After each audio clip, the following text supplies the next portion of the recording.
बता दीजिए, मैं बोल दूँ। Hello student, study point channel में आपका स्वागत है। प्रिय विद्यार्थियों, हम आपको कक्षा 10 का अध्याय 2 अम्ल, क्षार एवं लवण वाला टॉपिक पढ़ा रहे हैं। कल आपने अम्ल क्षार सूचक के बारे में पढ़ा। अम्ल, क्षार सूचक, मैंने आपको बताया कि ये वो पदार्थ होते हैं जो रंग में परिवर्तन करके या अपनी गंध में परिवर्तन करके अम्ल या क्षार होने की सूचना देते हैं या अम्ल या क्षार होने की उपस्थिति दर्शाते हैं। ऐसे पदार्थ अम्ल क्षार सूचक कहलाते हैं। इसके बारे में हमने पढ़ा कि 3 प्रकार के होते हैं। पहला होता है प्राकृतिक सूचक। प्राकृतिक सूचक ये वो सूचक होते हैं जो प्रकृति में पाए जाते हैं। ऐसे पदार्थ जो प्रकृति में उपलब्ध होते हैं और अपना रंग परिवर्तित करके अम्ल या क्षार होने की सूचना देते हैं या अम्ल या क्षार की उपस्थिति दर्शाते हैं, वो कहलाते हैं प्राकृतिक सूचक। और आपको याद हो तो मैंने इसमें आपको कल हल्दी का उदाहरण दिया था। किसका उदाहरण दिया था? हल्दी के उदाहरण के रूप में मैंने बताया कि अम्लीय माध्यम में जो मैंने इसमें बताया था आपको हल्दी के रूप में कि जो हल्दी है इसका पीला रंग तो अम्लीय माध्यम को दर्शाएगा, जबकि इसका जो लाल रंग है वो क्षारीय माध्यम को दर्शाता है।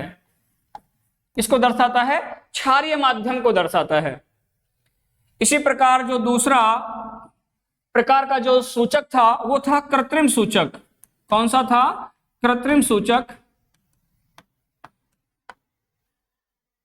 कुछ बच्चों के कमेंट्स आए थे कल, मैंने देखा तो बच्चे कह रहे थे सर समझ में नहीं आ रहा। मैं आपको बताना चाह रहा हूं बेटा कि ये अम्ल क्षार सूचक हैं। सूचक का मतलब है अम्ल होने की या क्षार होने की को प्रदर्शित करना।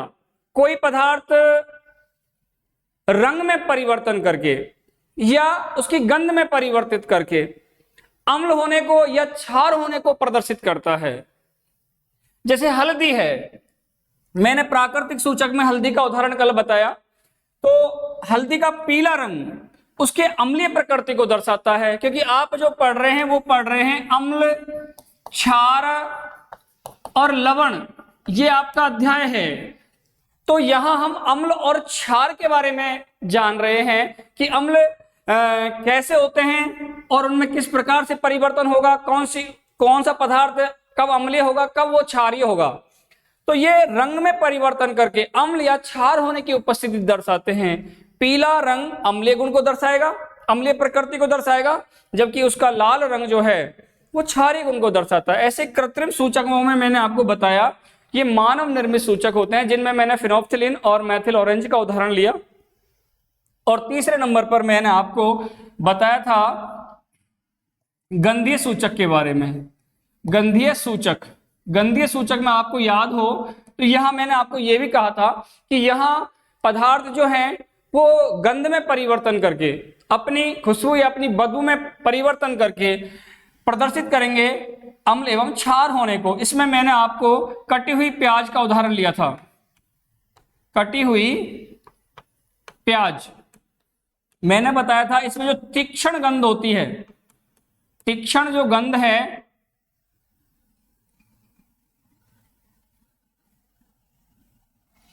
तीक्ष्ण गंध जो है वो तो अम्लीय गुण को दर्शाती है, अम्लीय प्रकृति को दर्शाएगी। और गंध का गायब होना, गंध का गायब होना जो है वो क्षारीय प्रकृति को दर्शाता है। किसको दर्शाता है? क्षारीय प्रकृति को दर्शाता है। तो यहां तक हमने कल पढ़ लिया था। इसके बाद नेक्स्ट है आपका इसके बाद हम पढ़ेंगे लिटमस विलियन।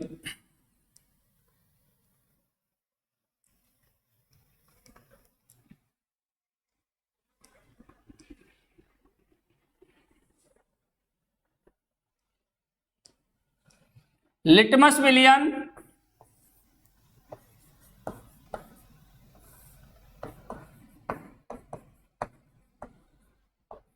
ये क्या होता है? देखिए बच्चों, लिटमस विलियन, लिटमस विलियन क्या होता है? लिटमस विलियन जो है जब ये उदासीन अवस्था में होता है, कैसा होता है? उदासीन अवस्था में होता है। उदासीन का मतलब जब ये ना तो अम्लीय होता है ना ये क्षारीय होता है, तो ये बैंगनी रंग में होता है। कैसा होता है? बैंगनी रंग में होता है। जब ये ना तो अम्लीय होता है ना क्षारीय होता है, अर्थात ये उदासीन अवस्था में होता है, तो ये बैंगनी रंग का विलयन होता है। इसका कलर, इसका रंग बैंगनी रंग में होता है। यह अवस्था उसकी उदासीन अवस्था को दर्शाएगी। लेकिन यदि इसका रंग परिवर्तित होता है, यानी कि इसका रंग बदलता है, तो रंग में जब परिवर्तन होगा, यदि इसका रंग लाल हो जाता है तो इसकी प्रकृति अम्लीय होगी।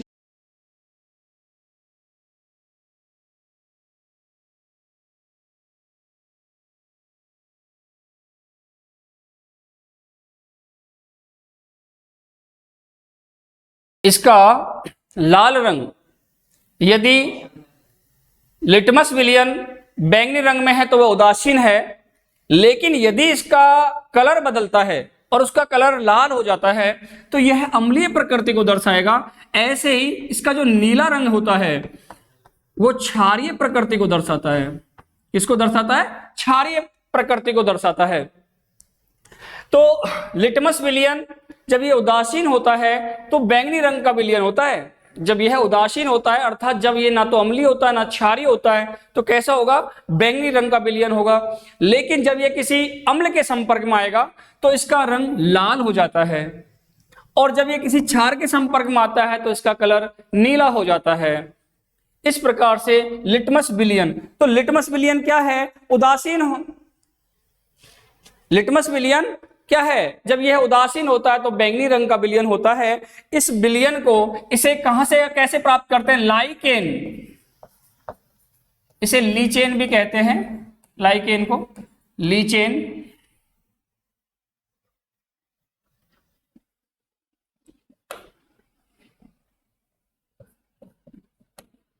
लीचेन, लाइकेन या लीचेन नामक पादप के, लाइकेन या लीचेन जो नामक पौधा होता है उसे थैलोफाइटा समूह, थैलोफाइटा समूह के, थैलोफाइटा समूह के लाइकेन या लीचेन नामक जो पौधा है, थैलोफाइटा समूह के,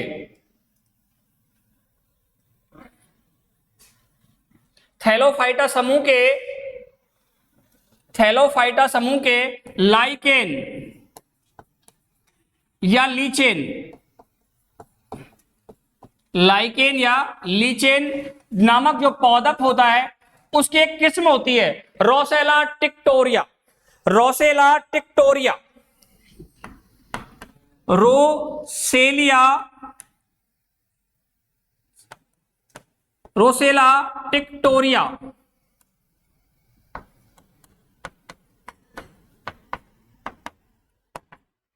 रोसेला टिक्टोरिया, रोसेला टिक्टोरिया नामक एक किस्म होती है थैलोफाइटा समूह के लाइकेन या लीचेन नामक पादप की एक किस्म है रोसेला टिक्टोरिया। इस किस्म से लिटमस विलयन प्राप्त किया जाता है।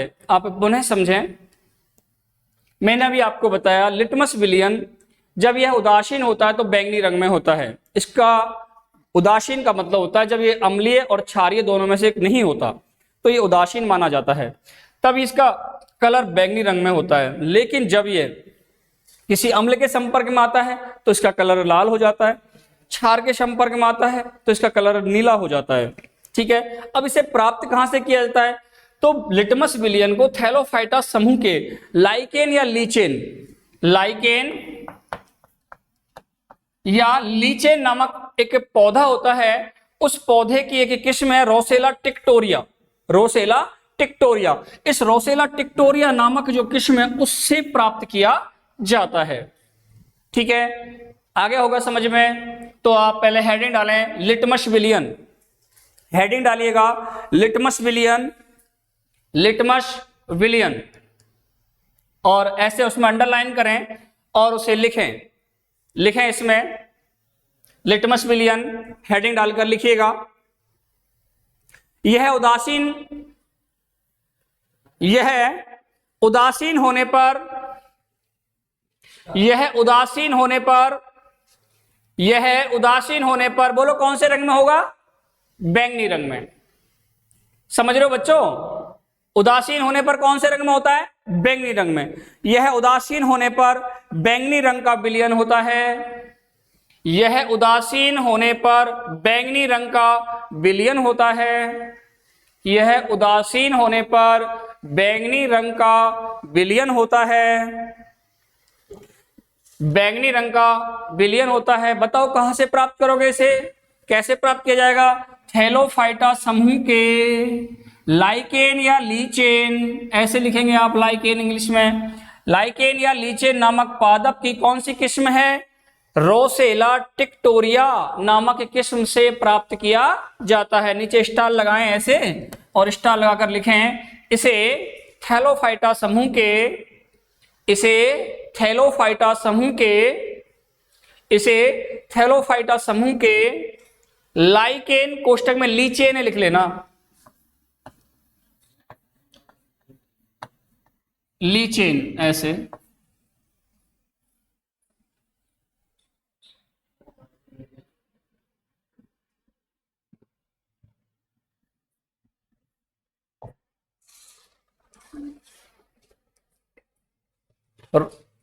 थैलोफाइटा समूह के लाइकेन, कोष्टक में लीचेन,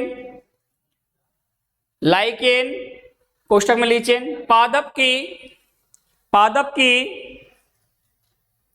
रोसेला टिक्टोरिया, मैंने बोर्ड पे लिख रहा है, ध्यान से सम लिख लें आप इसे, रोसेला टिक्टोरिया नामक किस्म से प्राप्त किया जाता है, रोसेला टिक्टोरिया नामक किस्म से प्राप्त किया जाता है। रोसेला टिक्टोरिया नामक किस्म से प्राप्त किया जाता है। यह उदासीन होने पर बैंगनी रंग का विलयन होता है, उदासीन होने पर बैंगनी रंग का विलयन होता है, जिसे थैलोफाइटा समूह के लाइकेन या लीचेन नामक पौधे की कौन सी किस्म? रोसेला टिक्टोरिया, रोसेला टिक्टोरिया नामक किस्म से प्राप्त किया जाता है। ये हो गया आपका लिटमस विलयन, और उसमें ये तो लिख ही लेंगे आप, उदासीन है, अम्लीय प्रकृति में लाल नीला, एक छोटा सा टेबल बना लें और टेबल बनाकर आप इसे ऐसे उतार लें,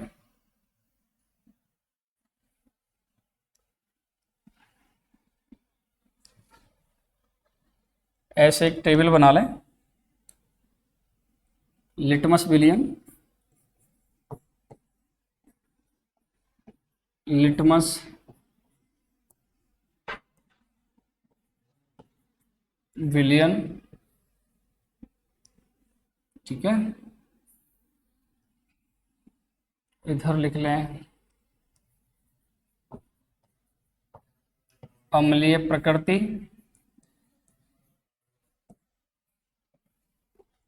इसमें लिख लें क्षारीय प्रकृति,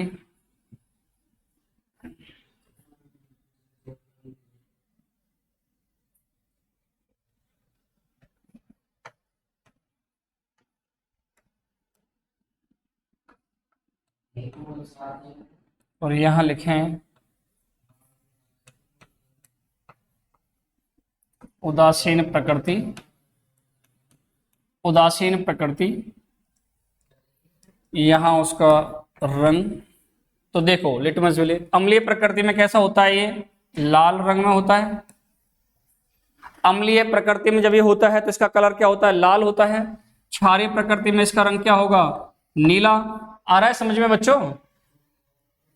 अम्लीय माध्यम में इसका कलर लाल, क्षारीय माध्यम में नीला, और उदासीन में आप जानते हो कैसा हो जाएगा, बैंगनी होता है, अभी आपने पढ़ा बैंगनी होता है।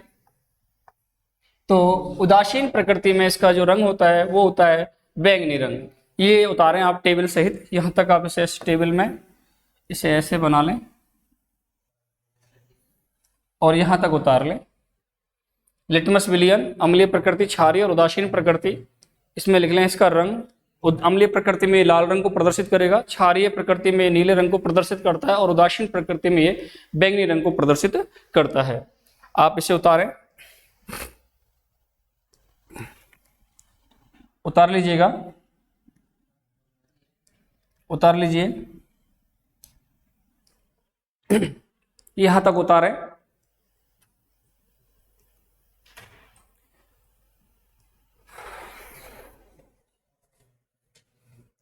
उतार लीजिएगा।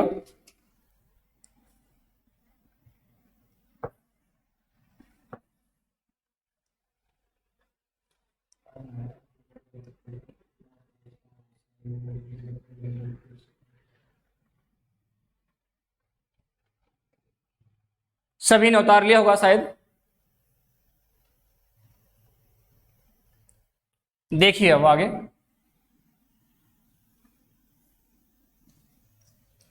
इसके बाद जो इसका जो नेक्स्ट टॉपिक है आपका वो है अम्ल एवं क्षारों के रासायनिक गुणधर्म। हेडिंग डालें आप, अम्ल एवं क्षारों के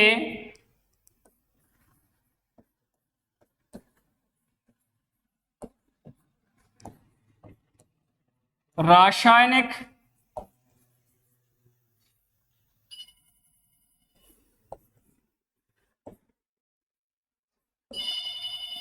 गुणधर्म।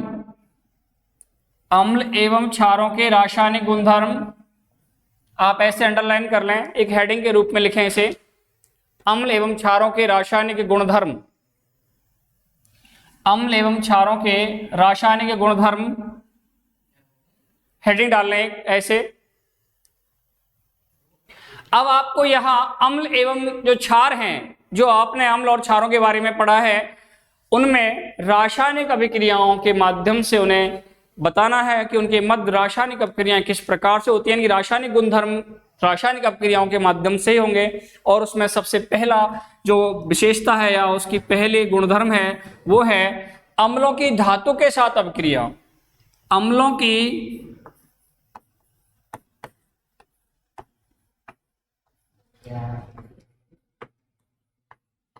धातु के साथ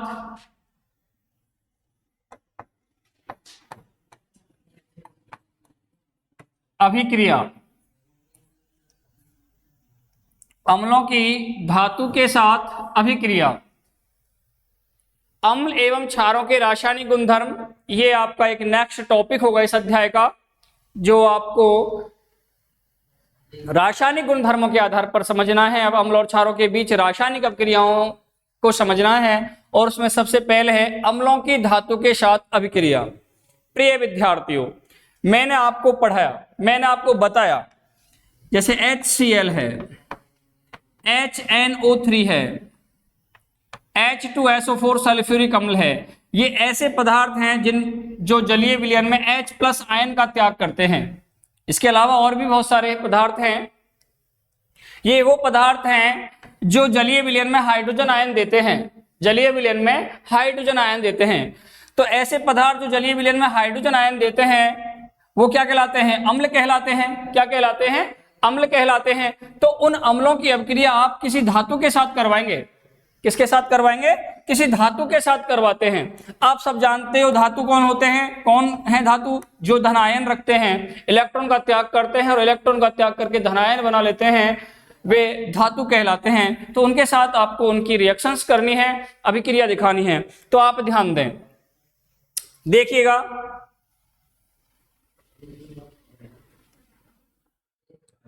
ध्यान दें आप।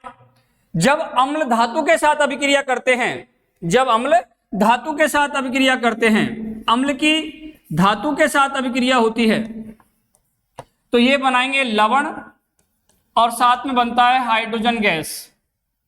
क्या बनेगी? Hydrogen gas. हाइड्रोजन गैस बनती है, इसे तीर के चिन्ह से ऊपर की ओर दिखाएंगे क्योंकि वायुमंडल में बन जाकर रुक जाती है, जैसे HCl ये है आपका। और धातु के रूप में जैसे आपने ले लिया Mg, मैग्नीशियम। HCl मैग्नीशियम के साथ अभिक्रिया करेगा, ये बनाएगा लवण में MgCl2 प्लस H2। समीकरण संतुलित करने के लिए यहां आप 2 लगा देंगे और इस प्रकार से यहां हाइड्रोजन गैस का निष्कासन हुआ। बनने वाला MgCl2 एक लवण है और H2 क्या है? हाइड्रोजन गैस है। तो आप अम्लों की धातु के साथ अभिक्रिया में ये लिखेंगे, जब कोई अम्ल धातु के साथ अभिक्रिया करता है तो लवण एवं हाइड्रोजन गैस का निर्माण होता है, यह लवण एवं हाइड्रोजन गैस का निष्कासन होता है। लवण बनेगा, साथ में हाइड्रोजन गैस का निष्कासन होगा। क्या होगा? लवण बनेगा, साथ में क्या बनेगा? हाइड्रोजन गैस का निष्कासन होता है। तो ये अम्ल के साथ धातु की अभिक्रिया है जिसमें आपको इसके अलावा आपके बुक में दानेदार जिंक का एक प्रयोग कर रखा है जो सल्फ्यूरिक अम्ल के साथ है। मैं आपको आगे उस प्रयोग को करवाऊंगा। अभी तो हम एक रिएक्शंस के रूप में इसे पढ़ रहे हैं, तो छोटी रिएक्शंस के रूप में इसे समझना है। जैसे अम्ल के रूप में आपने लिया H2SO4 और जिंक की धातु ले ली, तो यहां बनने वाला लवण जो होगा वो होगा ZnSO4 plus hydrogen gas H2 gas. इस तरह से ये आपका अम्ल हुआ, ये धातु हो गई, अभिक्रिया होने पर ये लवण बन गया और ये आपकी हाइड्रोजन गैस निर्माण होता है। इसका अर्थ ये हुआ, जब कोई अम्ल यानी सभी अम्ल धातुओं के साथ अभिक्रिया करते हैं और धातुओं के साथ अभिक्रिया करके लवण बनाते हैं, साथ में हाइड्रोजन गैस का निष्कासन करते हैं। क्या करते हैं? हाइड्रोजन गैस का निष्कासन करते हैं। तो आप लिखेंगे इसमें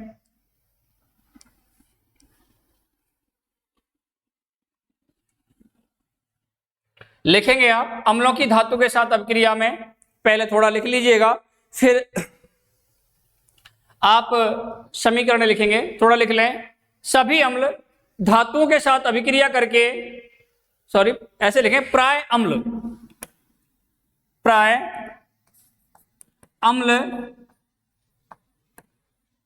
धातुओं के साथ अभिक्रिया करके, प्राय अम्ल धातुओं के साथ अभिक्रिया करके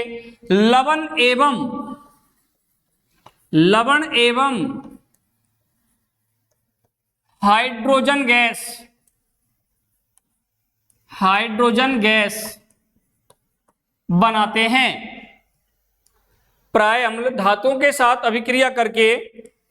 प्राय अम्ल धातुओं के साथ अभिक्रिया करके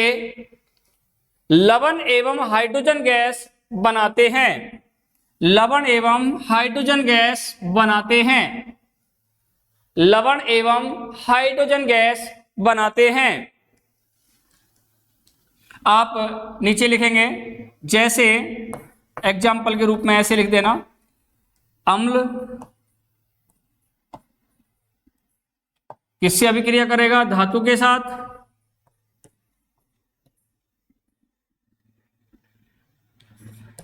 क्या बना रहा है? लवण बनेगा, साथ में क्या बनेगा? Hydrogen gas.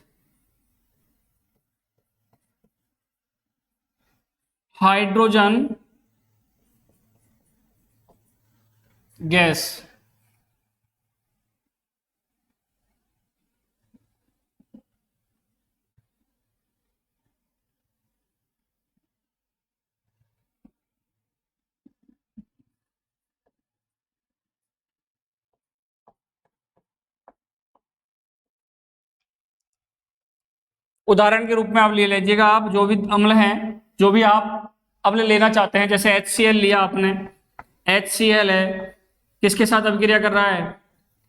मैग्नीशियम धातु के साथ अभिक्रिया करता है, ये बनाएगा मैग्नीशियम क्लोराइड MgCl2, साथ में हाइड्रोजन गैस का निर्माण होता है।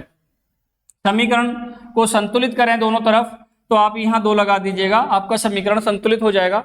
आप यहाँ चाहें तो इसके नीचे लिख सकते हैं हाइड्रोक्लोराइड या हाइड्रोजन क्लोराइड।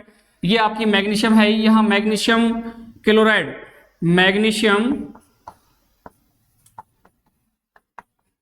Magnesium chloride. ठीक है, ऐसे ही दूसरा एग्जाम्पल भी ले सकते हैं आप। जैसे यहाँ हमने लिया, आपने यहाँ सल्फ्यूरिक अम्ल H2SO4 ले लिया और यहाँ Mg के स्थान पर आप Zn धातु ले लें। जब दोनों के मध्य रिएक्शन होगा तो ये बनाएगा ZnSO4 यानी कि जिंक सल्फेट SO4 प्लस क्या बनाएगा, हाइड्रोजन गैस बनाता है। इसको तीर के चिन्ह से ऊपर ऐसे दिखा दे, चाहो तो आप इसके नीचे लिख सकते हैं जिंक सल्फेट। इस तरह से आपको ये उतारना है, यहां तक आप इसे उतार लीजिएगा। पुनः आप ध्यान देकर इसे समझें। अब तक आप जो पढ़ रहे थे वो एक टॉपिक था, अब ये है रासायनिक गुणधर्म यानी कि रासायनिक अभिक्रियाओं के माध्यम से अम्ल एवं क्षारों को समझना और उन्हें जानना। अम्ल धातुओं के साथ क्रिया करते हैं तो क्या करते हैं, कैसे करते हैं, क्या बनेगा, क्या निर्माण होगा, तो उसको आपको इस तरह से समझना है। मैं आपको एक बात बताना चाह रहा था, पहले भी मैंने अभी बोला था आपको, मैं पुनः आपको बता दूं। ये एक प्रयोग के माध्यम से समझना है आपको, जो आपके कोर्स में इसका एक प्रयोग दे रखा है जिसे मैं बाद में करवाऊंगा। ये हाइड्रोजन गैस का परीक्षण होगा वहां, जो फटफट की आवाज के साथ जलती है। जलती हुई मोमबत्ती जब इसके पास ले जाई जाती है, जलती हुई तीली जब इसके साथ ले जाई जाती है, तो ये फटफट की आवाज के साथ जलती है। तो इसका प्रयोग बाद में हमें करवाऊंगा, पहले आप यहां तक इसे उतार लीजिएगा। ये अम्लों की धातुओं के साथ अभिक्रिया है या धातु के साथ अभिक्रिया है, जो इसकी पहली गुणधर्म है, रासायनिक गुणधर्म। यहां तक उतार लें, दोनों को उतारें आप।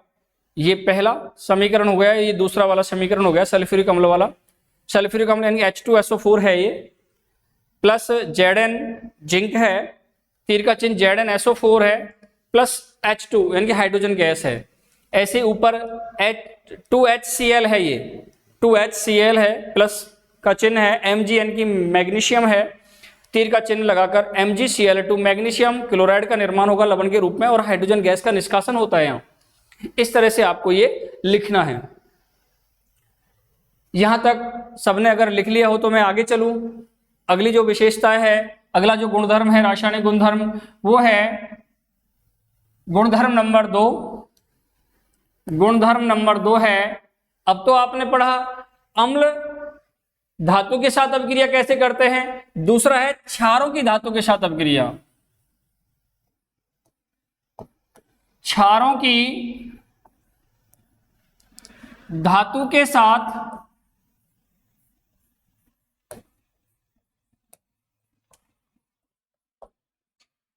अभिक्रिया।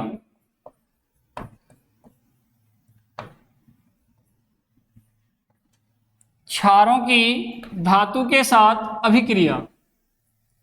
प्रिय विद्यार्थियों ध्यान दें आप, अभी आपने पढ़ा जब अम्ल धातु के साथ अभिक्रिया करते हैं तो क्या होगा, मैंने बताया लवण बनेगा और साथ में क्या बनता है, हाइड्रोजन गैस का निष्कासन होता है। अब बात आती है कि क्षार धातु के साथ अभिक्रिया कैसे करते हैं। तो देखिए बच्चों, यहां सभी क्षार धातुओं के साथ अभिक्रिया नहीं करते, कुछ धातुएं केवल प्रबल क्षारों के साथ अभिक्रिया करती, जैसे सोडियम हाइड्रोक्साइड है, पोटेशियम हाइड्रोक्साइड, ये प्रबल क्षार होते हैं, ये प्रबल क्षार कहलाते हैं। प्रबल क्षार है तुम्हारा NaOH, सोडियम हाइड्रोक्साइड है, पोटेशियम हाइड्रोक्साइड KOH, केवल यही रिएक्शन करेंगे, यही अभिक्रिया करते हैं जो भी कुछ धातुओं के साथ करते हैं। जैसे आपका जिंक है, SN10 है, एल्युमिनियम है, ये कुछ धातुएं हैं जिनके साथ ये अभिक्रिया दर्शाते हैं। सभी धातुएं सभी क्षारों के साथ अभिक्रिया नहीं करती। तो यहां हम कुछ धातुओं, मतलब एक उदाहरण आपकी बुक में दे रखा है, हम उसी के बारे में यहां पढ़ेंगे, उसी को ज्यादा इसमें महत्व देंगे क्योंकि आपकी बुक में दे रखा है आपके इसमें। तो देखिएगा आप, यहां अम्ल की जगह क्या लेंगे हम, क्षार। क्या लेंगे, क्षार। किसके साथ अभिक्रिया कर रहा है, धातु के साथ अभिक्रिया कर रहा है, बनेगा वही, यहां लवण बनेगा साथ में, और साथ में क्या बनाता है, हाइड्रोजन गैस। क्या बनाता है, हाइड्रोजन गैस बनाता है, हाइड्रोजन गैस देता है। देखिएगा आप, क्षार में जैसे मैंने लिया अभी प्रबल क्षार है NaOH, सोडियम हाइड्रोक्साइड कहलाता है। धातु में मैंने जिंक लिया, जब ये आपस में अभिक्रिया करते हैं तो ये बनाते, यहाँ बनने वाला जो लवण है वो बहुत ही महत्वपूर्ण होता है, एग्जाम की दृष्टि से ज्यादा करके पूछा जाता है, और बनेगा वो Na2ZnO2 प्लस हाइड्रोजन गैस। बनने वाला ये जो लवण है ये कहलाता है सोडियम जिंकेट। सोडियम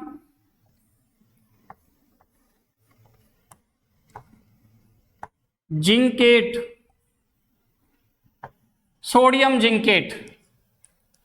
फॉर्मूला थोड़ा स्पष्ट नहीं है, नीचे लिख रहा हूं मैं, Na2, Na2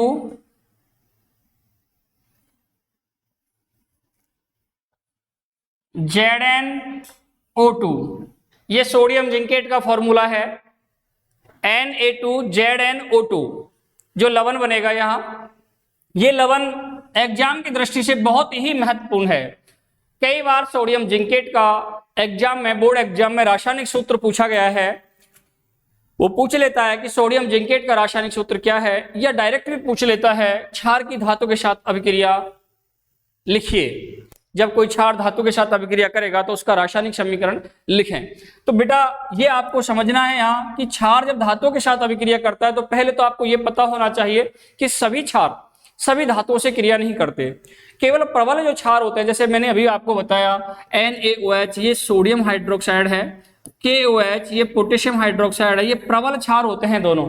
ये केवल कुछ एक धातु जैसे Zn है, Al है, Sn है, ये कुछ एक धातुओं के साथ ही अपनी अभिक्रियाएं अभिव्यक्त करते हैं।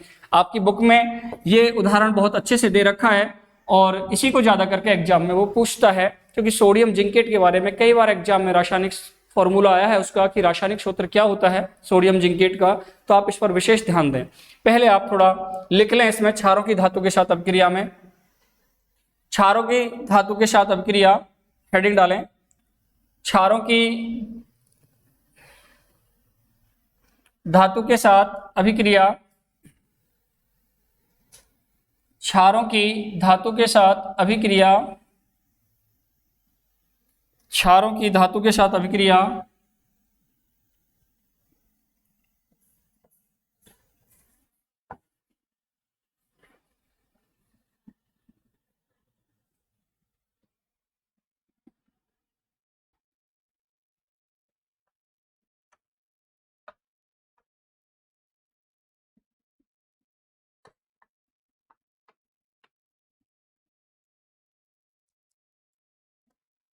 क्षारों की धातु के साथ अभिक्रिया, ये जिंकेट है।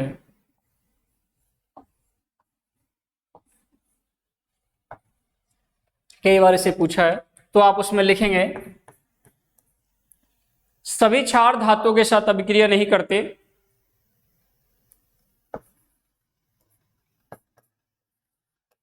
सभी क्षार धातुओं के साथ अभिक्रिया नहीं करते, सभी क्षार धातुओं के साथ अभिक्रिया नहीं करते, सभी क्षार धातुओं के साथ अभिक्रिया नहीं करते,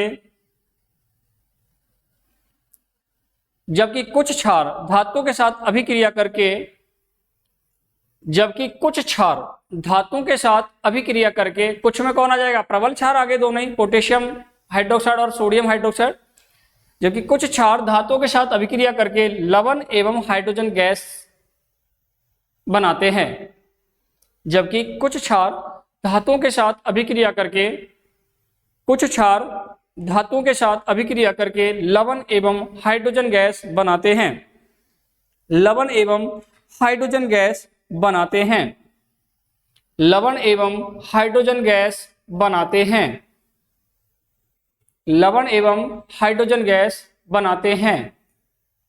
सबने लिख लिया होगा, ये एग्जाम्पल आप उतार लें।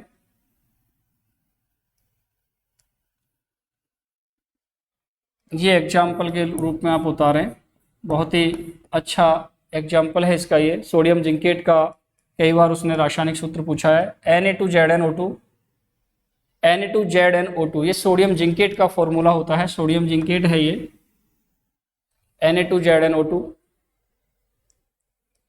उतार लें आप इसे।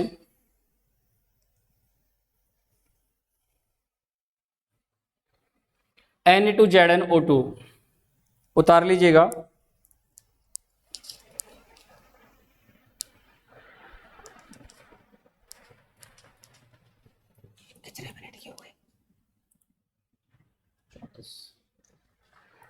40 मिनट की रखना, ज़्यादा मत रखना कि दूसरा वीडियो भी तो बनाना है।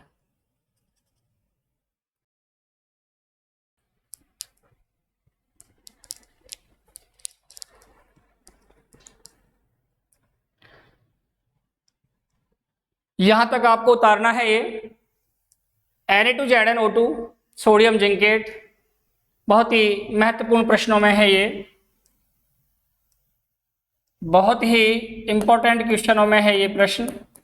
बोर्ड एग्जाम में से कितनी बार पूछा है, सोडियम जिंकेट का रासायनिक फॉर्मूला कितनी बार आया है, कई बार इसे पूछा है, इसलिए आप इसे याद करें। मेन तो इसका निर्माण है, फॉर्मूला आपको याद करना होता है कि सोडियम जिंकेट का रासायनिक सूत्र क्या है, Na2ZnO2। अच्छा, पूछ भी सकता है कि क्षार की धातुओं के साथ अभिक्रिया में सोडियम जिंकेट का निर्माण कैसे होता है, तो उस तरह से आप इसे ऐसे आपको बताना होगा। ठीक है बेटा, आगे चलें। तीसरी विशेषता है धातुओं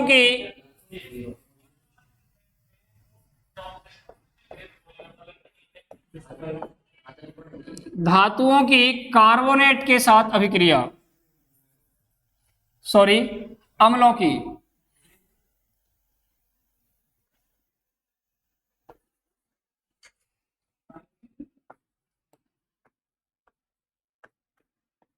की धातु कार्बोनेट के साथ अभिक्रिया,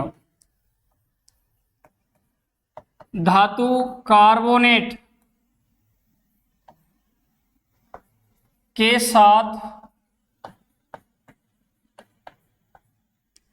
अभिक्रिया।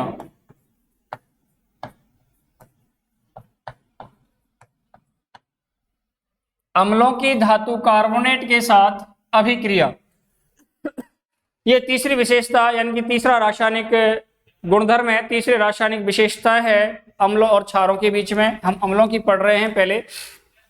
अम्लों की धातु कार्बोनेट के साथ अभिक्रिया। प्रिय विद्यार्थियों, सबसे पहले तो आपको पता होना चाहिए कि धातु कार्बोनेट क्या होते हैं।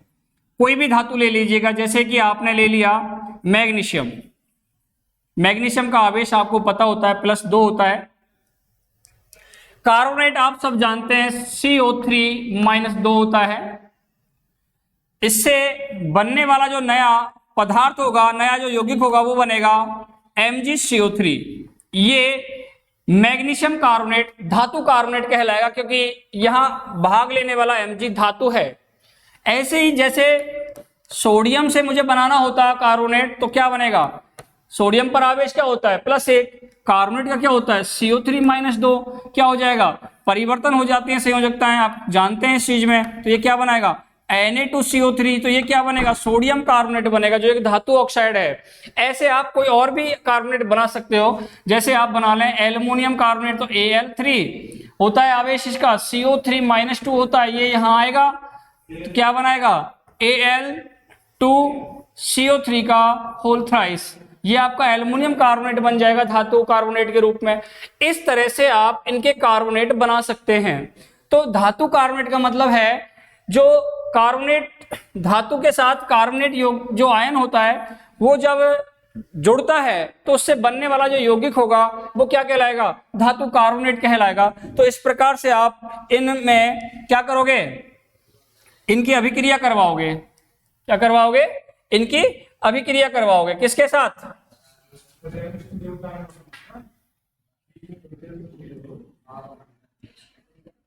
किसके साथ करवाओगे, धातु कार्बोनेट की अम्लों के साथ अभिक्रिया। जैसे आप ध्यान दें, जैसे आपका अम्ल है HCl, अम्ल हो गया, और धातु कार्बोनेट आपने कोई भी धातु कार्बोनेट ले लीजिएगा आप, जैसे आपने ले लिया जिंक कार्बोनेट ZnCO3, ये दोनों एक दूसरे के साथ अभिक्रिया करेंगे तो देखो क्या बनेगा। यहां आपको पता होना चाहिए, यहां बनने वाले जो पदार्थ होंगे, यहां बनेगा ZnCl2, साथ में बनेगा H2O, साथ में CO2 कार्बन डाइऑक्साइड।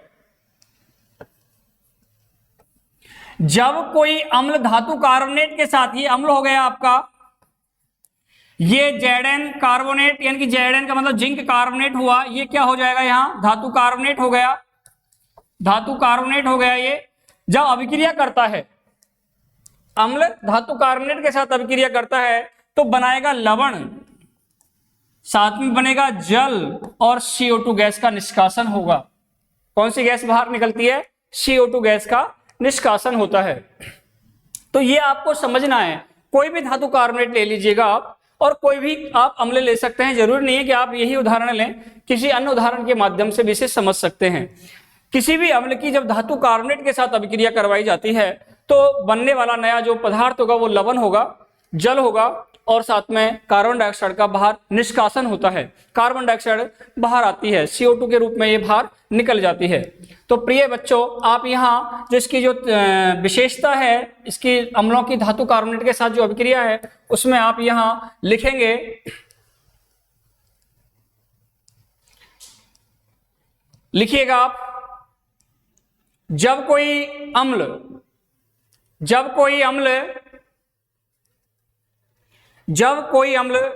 कार्बोनेट के साथ, जब कोई अम्ल धातु कार्बोनेट के साथ अभिक्रिया करता है, जब कोई अम्ल धातु कार्बोनेट के साथ अभिक्रिया करता है तो क्या होगा? CO2 कार्बन डाइऑक्साइड का निष्कासन होता है। जब कोई अम्ल धातु कार्बोनेट के साथ अभिक्रिया करता है, धातु कार्बोनेट के साथ अभिक्रिया करता है तो CO2 यानी कार्बन डाइऑक्साइड गैस का निष्कासन होता है। साथ ही क्या बनेगा? लवण और जल भी बनते हैं। जब कोई अम्ल धातु कार्बोनेट के साथ अभिक्रिया करता है, जब कोई अम्ल धातु कार्बोनेट के साथ, लिखें आप सभी विद्यार्थी, सुने इस पॉइंट को लिखें, जब कोई अम्ल धातु कार्बोनेट के साथ अभिक्रिया करता है तो CO2 गैस का निष्कासन करता है, या CO2 गैस का निष्कासन होता है, साथ में लवण एवं जल बनता है। साथ में क्या बनेगा? लवण एवं जल बनता है, साथ में लवण एवं जल बनता है। इसे आप रिएक्शंस के रूप में लिखें आप,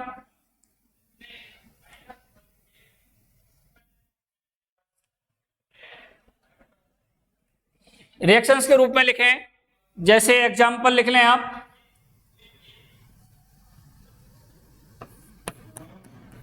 एग्जाम्पल में लिखें आप, अम्ल प्लस धातु कार्बोनेट, धातु कार्बोनेट अभिक्रिया, तीर का चिन्ह यहां लिखेंगे आप, लवण प्लस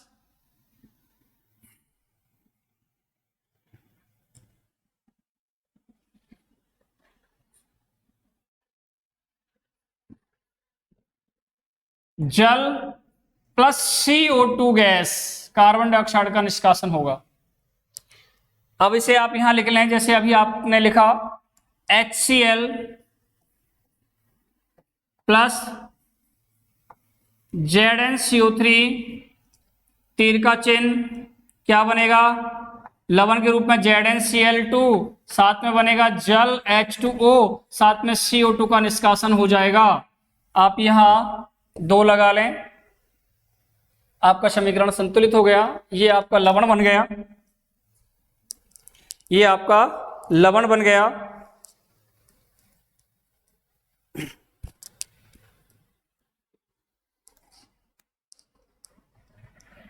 ये लवण बन गया, जल और CO2 का निष्कासन हो जाता है। CO2 को तीर के चिन्ह से ऐसे दिखा देना। इस प्रकार से ये अभिक्रिया आपको लिखनी है। आप यहां तक इसे उतार लीजिएगा। ये रासायनिक गुणधर्म है बच्चों।